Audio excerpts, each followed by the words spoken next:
Hello, my friends. I want to pick up right where we left off because the stakes over the next few days couldn't be clearer.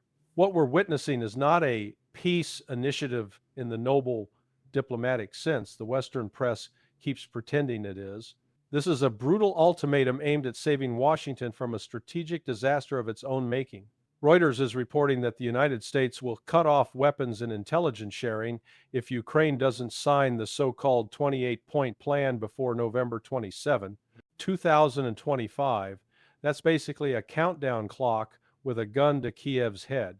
And let's be honest, this isn't Trump suddenly discovering compassion for Ukrainians. It's the White House recognizing what any serious observer can see. Ukraine is bleeding out, the battlefield balance has irreversibly shifted, and America doesn't want to be dragged down with the wreckage. They've poured money, missiles, and political capital into this proxy war, and the return on investment is a humiliating loss. Add to that the reality that Washington is already eyeing other theaters, Venezuela, the broader energy chessboard, the Indo-Pacific, and they need resources for themselves. So they're trying to slam the door on Ukraine before the collapse becomes undeniable. Now, Kiev and Brussels are predictably panicking. Bloomberg says Ukraine and Europe are rejecting key parts of Trump's plan. Of course they are. Europe is insisting Ukraine's army must remain large enough to defend sovereignty, meaning they don't want demilitarization. They also want the current line of contact to be the starting point for talks, which is a fancy way of saying they want to freeze the war where it is and buy time. This is the old playbook. Minsk-style stalling, rearmament, and then a fresh round of war later. Germany, according to German media, is leading the resistance and drafting its own counter-proposal. Let me translate that into plain English. The Europeans are trying to rewrite reality because they cannot accept what the scoreboard says. They still think they can dictate terms even though they're losing. And they're shocked that Washington didn't consult them. But why would the U.S. invite its dependents to co-author a deal with Russia in a war that Washington itself engineered? The vassals don't get a seat at the table. They get the memo afterward. That's the brutal truth of how empires operate. And Europe is living it in real time. Here's what matters most. Look at what Russia is achieving simply by staying open to negotiations while holding the advantage on the ground. Moscow has done what competent powers do, keep the door open to diplomacy from a position of strength. The moment you do that, the coalition against you starts cracking. And that's exactly what's happening right now. The West is splitting into camps. Washington wants out, Berlin wants a fantasy rewrite, Paris and London want to keep feeding the fire, and Kiev is trapped between reality and delusion. Russia doesn't need theatrical speeches or frantic PR. It needs patience, clarity, and leverage. Putin understands this. Whatever people say about him, he is consistently 3 or 4 moves ahead of the Western political class. By refusing to slam the door, he forces the other side to fight among themselves. That's strategy, that's statecraft. That's how winning powers behave. Maria Zakharova's comments underline this perfectly. She said there are all kinds of leaks in Western media. Some say 28 points, others say different numbers, but officially Russia's foreign ministry hasn't received any plan through established channels. And of course, she says that, first, because Moscow will not legitimize a half-baked Western media narrative. Second, because Russia will not box itself into confirming terms that are still fluid. Third, because in war and diplomacy alike, you never concede bargaining space before ink is on paper. Some people in the West will scream, "Aha, Russia is lying." No, this is what disciplined diplomacy looks like. You don't validate an adversary's leaks. You don't show your hand early. You keep your options open and your leverage intact. If anything, Zakharova's posture tells me Moscow is playing this exactly the way a serious power should. So what happens next? Kiev will resist, Europe will posture, and Washington will keep trying to dump this problem before it explodes in their face. But here's the unvarnished reality. Ukraine and Europe are not in a position to impose conditions on the winning side. They can reject paper all they want. The battlefield will settle the argument, and every week that passes makes Russia's terms more final, not less. Zelensky has become, through stubbornness, miscalculation, and dependence on Western fantasies, the single best asset Russia never asked for. By refusing every off-ramp, he systematically dismantled Ukraine's manpower, infrastructure, and future. That doesn't mean Russians celebrate suffering. It means Russians understand inevitability. If Kyiv keeps sprinting toward the cliff, then yes, Ukraine will eventually fall like ripe fruit into the arms of Russia's security framework. Not because Russia begged for it, but because the West turned Ukraine into a disposable weapon and then walked away when it broke. That's where we are. This plan is not peace out of goodwill, it's peace out of Western defeat. Russia knows it, the world is starting to see it. And the next few days are going to prove who is living in reality and who is still trapped in propaganda. Stay sharp, stay grounded, and keep your eyes on the facts, not the fantasies. Let me tell you exactly what's happening behind the curtain, because the last 48 hours have exposed a reality that Washington and Brussels never wanted the public to see. First, let's be clear. While the West continues to speak as if it commands the chessboard, the truth is brutally simple. Russia now holds the decisive position. Every meaningful battlefield indicator confirms it. Every intelligence assessment acknowledges it privately, even if Western officials keep denying it publicly. And yet, the United States rushed to draft a so-called peace plan without informing Moscow, a 28-point document cooked up in secret circles around Donald Trump. They sent one version to Kyiv, another to the Europeans, and demanded immediate compliance. Washington still behaves as if it controls events, but the reality is that Russia allows the U.S. to act as a messenger only so long as Russia's core conditions are respected. Kyiv instantly rejected the plan. Europe rejected it. And honestly, who can blame them? Because the plan wasn't serious. It was amateurish, vague, contradictory, and utterly disconnected from the facts on the ground. No sovereign nation, especially Russia, would accept terms written by people who still believe they're in charge while their project in Ukraine collapses in real time. The Europeans say they are preparing a fairer peace proposal. Fairer for whom? Europe is not in a position to dictate anything. They lost political leverage, military influence, and the economic ability to sustain this conflict. They were spectators while Russia, China, India, and the entire BRICS network continued building new military and financial structures. BRICS is forming the economic and security architecture of the future, and Europe is not even in the room. Meanwhile, Russia and China continue coordinating missile defense, strategic stability, and naval drills with South Africa. Venezuela extends long-term oil agreements with Russia until 2041. This is a world reorganizing itself around multipolarity, and Moscow is one of the architects, not a follower. Compare that with Kyiv, run by a corrupt political class sitting on golden toilets while the nation collapses. These leaders don't care about Ukraine's future or sovereignty. They care about foreign money, personal safety, and private enrichment. The West uses Ukraine as a battlefield, not as a partner. If Kyiv refuses negotiations now, it is not because of principles, but because their sponsors need more time and more Ukrainian lives for their geopolitical games. What's worse, European generals are now telling their citizens to prepare to lose children in a war with Russia. This isn't strategy, it's delusion. And ironically, the politicians calling for escalation never send their own sons to the front lines. That tells you everything. Russia is not the one escalating. Russia is not the one threatening Europe. Russia is defending its security perimeter, something every major power in history has done. The idea that Moscow seeks war with Europe is absurd. But the idea that some Western elites dream of a war with Russia fought by someone else is unfortunately very real. So where does this leave us? Russia is winning militarily. Russia is winning strategically. Russia is winning the long game. The West-Ukraine project has failed. The battlefield decides reality, and reality is catching up with Washington faster than they expected.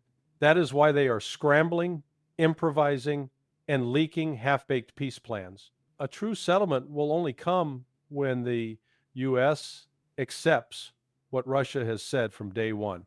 Neutral Ukraine, no NATO expansion, protection of Russian-speaking populations, recognition of new territorial realities, a complete overhaul of Europe's security architecture.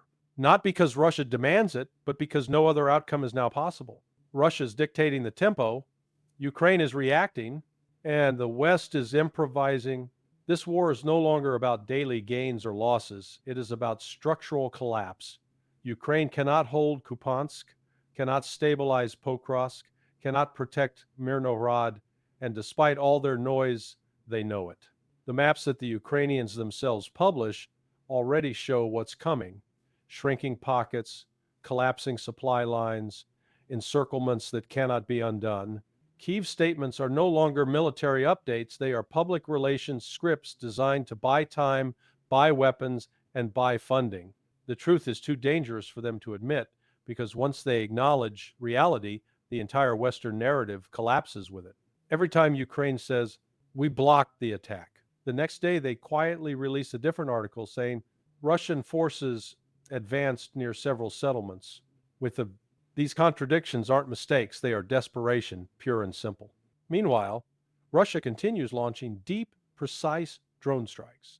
Not 700 like some imagined Hollywood attack, just 115, but enough to bypass defenses and hit infrastructure across Odessa, Dnipro, and Kiev. Why? Because Russia is using intelligence, timing, and pressure, not theatrics. And as usual, after claiming they shot down 95 drones, Ukraine immediately says, "We need more Western air defense systems." It is a script, a rehearsed, predictable script. But the bigger picture is this: Zelensky cannot allow the truth to surface. He cannot admit Kupiansk is gone. He cannot admit Pokrovsk is collapsing. He cannot admit mass encirclements. And he cannot dismiss Yermak, because Yermak is not just an advisor. He is the handler, the liaison, the man through whom outside powers run their networks. Zelensky's small job now is simply to maintain the illusion long enough for Western budgets to pass. That's why he insists no dismissals, no matter how much corruption is exposed, because if one domino falls, the entire structure falls. And the West, they know exactly what is happening. That's why European generals are already warning their population that they must be ready to lose children in a war with Russia, a war nobody in Europe asked for and nobody in Europe could possibly win. It's madness. And it is proof of fear, fear that their entire strategy in Ukraine is collapsing faster than they expected. Meanwhile, Russia moves steadily forward, methodically, professionally, without panic, without theatrics. They are not rushing, not screaming, not collapsing. They are executing a complete military and strategic dismantling of the Ukrainian project. And the West's only answer is, give us money, give us weapons. I trust us as ability, but trust is gone. Results speak louder than speeches. This is why the Russians are calm. This is why Western governments panic behind closed doors. And this is why the battlefield keeps turning one direction, east to west. My friends, the situation is changing fast, and in the next few days you will see even more confirmations of this shift. The maps will change again. The statements from Kyiv will change again. But the trend will not, because trends don't lie. And the war is now following Russia's design, not Washington's. Today, I want to talk about what is arguably the most consequential diplomatic development of this war so far. The leaked 28-point peace framework, what the Western press is calling Trump's plan, and why its very existence has detonated a political crisis in Kyiv and a panic attack across Europe. The title for today's update is simple and accurate: Putin and Trump versus Zelensky and the European Union, because that is exactly what we are watching unfold in real time. Two powers acting like adults, trying to end a war, while the dependents, Ukraine's current leadership and Brussels, scream that they must be in the room, even as they prove they're incapable of accepting reality. Let's start from the beginning, because the timeline matters. Ever since the Trump-Putin summit in Alaska, there has been a fog of speculation. What did they agree to? Were there actual terms? Was there a verbal outline? We now have our answer. The framework that surfaced on Strana UA, the Ukrainian opposition outlet, fits too cleanly with everything we already knew from Lavrov's public statements and from the blow-by-blow leaks coming out of Washington and European capitals. It is not a random list. It is a political document shaped by the same logic we saw in Istanbul in 2022. plus the harsher strategic realities of late 2025. In other words, Istanbul plus Alaska anchored and battlefield driven. So what's the real origin? Alaska. That summit was the pivot. Trump and Putin agreed on guiding principles, root causes, neutrality, territorial realities, security architecture. But after Alaska, Trump got dragged off course by the usual characters, the Kellogg's, the Grahams, the think tank lifers, the sanctions junkies who always promise one more squeeze and Moscow collapses. Trump initially bought the fairy tale that Ukraine was holding, that Russia was stalled and that a sanctions blitz would create leverage. It didn't. Russia didn't buckle. The front didn't freeze in Ukraine's favor. The collapse never came. And as those illusions evaporated, the administration circled back to the only negotiating logic that matches the facts on the ground. By mid-October, Dmitriev quietly went to Washington. No circus, no press junket, no Atlantic Council choreographers, real work. That trip and the renewed engagement with Witkoff is where this document starts to look like a real draft treaty rather than another media stunt peace concept. Europeans hate that it was done without them. Kiev hates that it was done without them, but neither of those reactions changes the power facts. Wars end when the major combatants decide they end. Now, to the plan itself, I'm not going to spend 40 minutes reading all 28 points line by line because anyone who wants them can find the list. What matters is the structure and the strategic meaning. First, territory. The plan recognizes what the battlefield has already decided. Russia keeps Crimea. Russia keeps Donetsk and Lugansk. The U.S. recognizes those areas as Russian territory. Ukraine is not forced to sign a confession of historical sin. They simply accept the new reality. Those regions are gone, done, not negotiable. The side that wins the war sets the map. That's how history works, and only postmodern Europeans pretend otherwise. On Zaporizhzhia and Kherson, the plan freezes the line on the current contact line.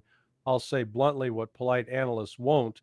This is the only part of the plan that could create friction in Moscow. Those regions are written into Russia's constitution as part of the federation. So yes, any temporary freeze is politically sensitive for Putin.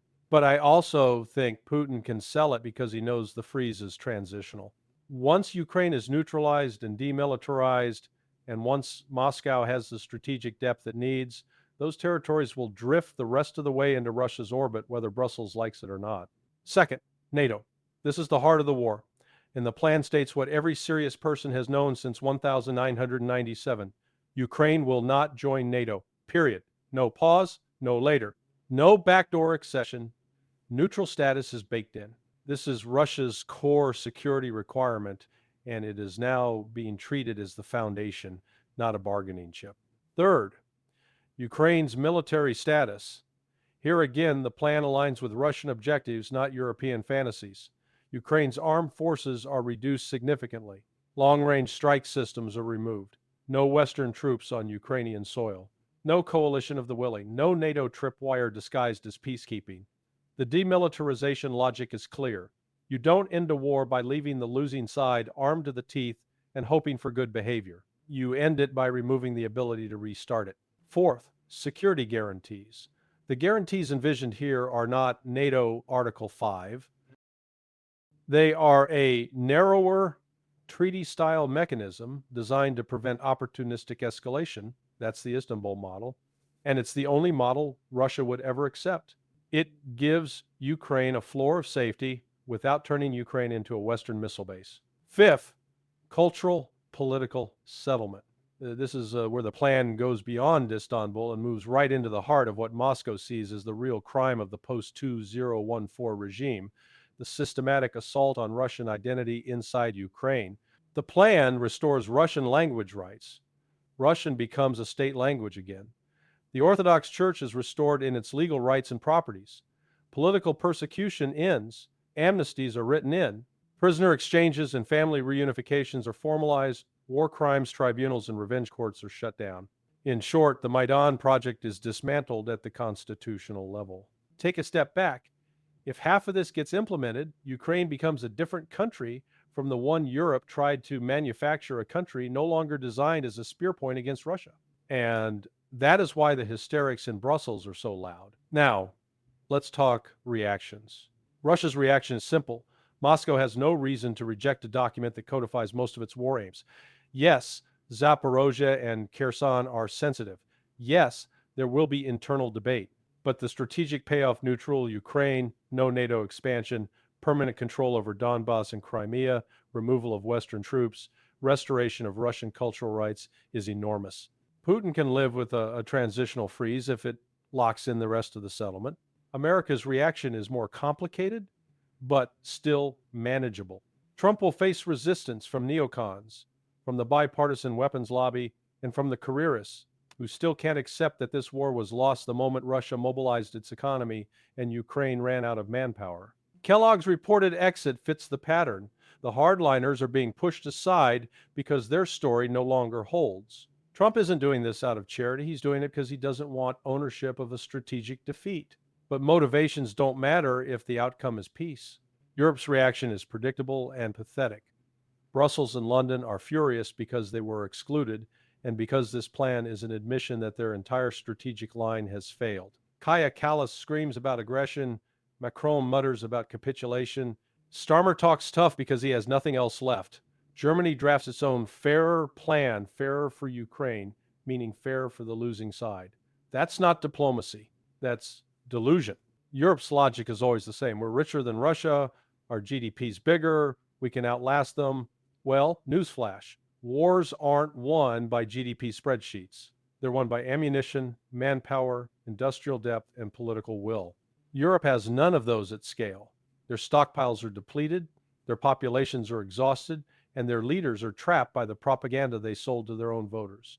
So they want the war to continue because admitting loss would end careers. That's it.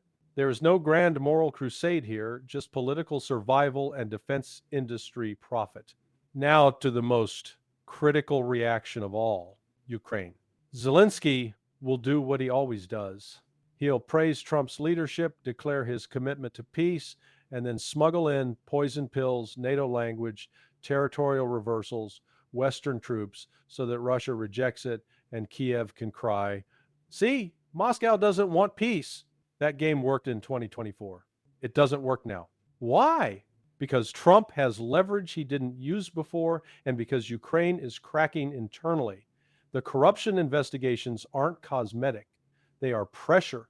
Zelensky is being told, in plain terms, that if he won't sign, the U.S. can cut arms, cut intelligence, and if necessary, turn that corruption probe into an arrest warrant. The State Department may not say that in public, but trust me, the message is being delivered behind closed doors. And here's the other factor Zelensky can't control. He doesn't even fully control his own parliament anymore. His majority is razor thin. His legal mandate is expired. Under Ukraine's own constitution, the Rada chair can become acting president pending elections. The pieces for a legal overthrow are sitting on the table, and Zelensky knows it.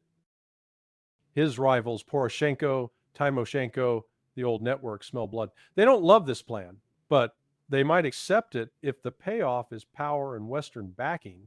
The wild card is the nationalist bloc, the armed and ideological machinery built since 2014. That apparatus devoured Poroshenko when he hesitated. It devoured Zelensky when he tried to flirt with compromise early in his term. Those forces will not accept neutrality, Russian language restoration, or the Orthodox Church clause. So yes, Kiev could explode. You could see internal fighting, lawlessness, a collapse of authority. That is not Moscow's preference, but Moscow is prepared for it. Here is the bottom line. This 28-point plan, whether it lands exactly as leaked or gets tuned, reflects one unmovable fact. Russia has already won the strategic war. The only question left is whether the West stops the bleeding now or keeps feeding Ukraine into a grinder until there's nothing left but a ruined state and a smaller map. Europe and Zelensky are going to fight this plan because it ends their fantasy. Trump and Putin are pushing it because it fits reality. And reality, as always, wins. That's where we are, my friends. I'll be back soon with another update. Until then, stay sharp, stay skeptical, and don't let propaganda substitute for facts.